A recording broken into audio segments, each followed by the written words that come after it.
Welcome aboard. It's Captain G with an update on Flak 88 and my YouTube war HBG's Operation Barbarossa. It is at the end of Soviet turn 2. So this turn, jumping right into it, the Soviets had a series of attacks. We did attacks in the north, just outside of Leningrad, in Orsha, outside of Smolensk, and down here in the southern theater, out of Odessa, towards these Romanian troops.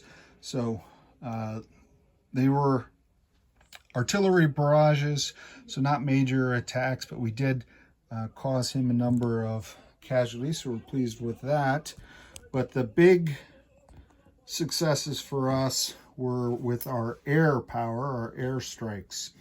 So we hit both Vilna and then up here Orel, where he had a large army group in Orel.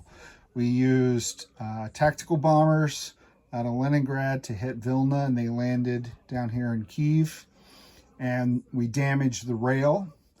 That cuts him off logistically. You can see all the orange markers that because I've run out of the damaged rail chips from HBG. Got to order more in my next supply drop.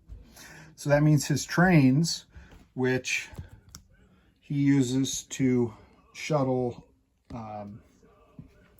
6 units per train and unlimited distance. So he picks up his reinforcements down here and brings them forward to the front. Aren't able to go, at least in the northern half of the map, much beyond the starting borders. A little bit better situation for him in the south, but this was key to cut him off, push him back a little bit from Smolensk and from Moscow.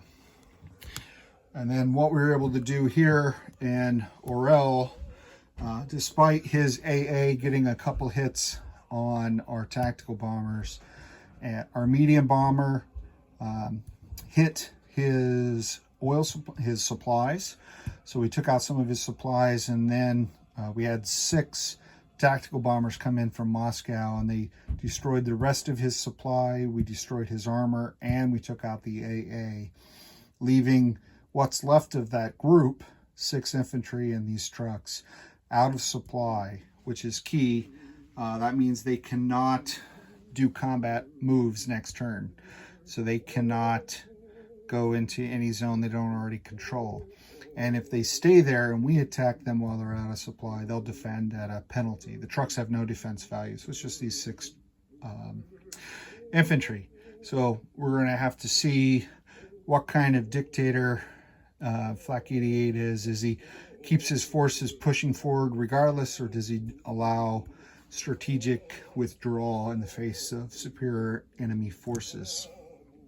On that note, our dictator has allowed us to consolidate our forces up here and the northeast sector of Leningrad, where we have most of our infantry and artillery. These are new placements which had to be distributed. So, but we've got AA, we've got all our supplies. We're hunkered down for a cold winter.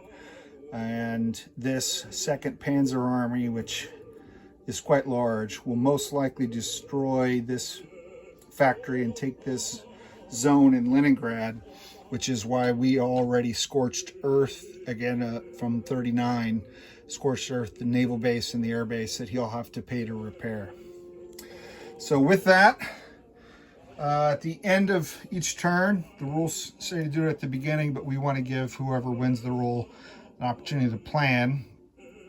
The Soviets rolled for their income, got 27 more, so we're at 67, and that's as high as we're going to get, because we started at 80, we lost 10 for the first factory that he destroyed from bombing, and when he takes that Leningrad factory next turn, we'll be down to a max of 60. There's a 10-point penalty per factory that you lose, so we're already at 67, so next time we don't expect to roll anymore, and we'll be at 60 hopefully for some time. Initiative, Soviets got with the 11 with the red dice, German 11, so we tied. When you tie, the rules don't say specifically what you need to do. We could re-roll. We could say whoever has initiative keeps it because the other player didn't take it away. We could say it always goes to the Axis, or it always goes to the Soviets, or whatever. What we decided to do for our game is taking a flavor from history that in the first part of the war, first few turns, Germany's on the offensive. Towards the second half of the war, it's the Soviets on the offensive. So if there's a tie, then in the first half it will default to Germany, and then in the later turns it will default to the Soviets. So that's how we're doing it. Obviously, you can make your own decision on that, on how you and your friends want to do the rule. And this lovely yellow dice was our weather dice. So if we check the chart, coming into turn 3, which represents September and October of 1941, a 12 takes us down here, snowy weather. So that allows the Germans to attack across the rivers without penalty because they're frozen, but it requires double the consumption of supplies.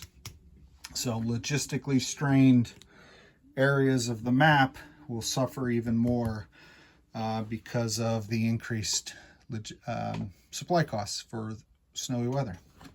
So that's the update. Try to make it as quick as I can, but still give you some of the flavor. Next up, turn 3, September, October 1941, German initiative, snowy weather. We'll see what Flak 88 has planned with his Axis forces. This is Captain G, over and out.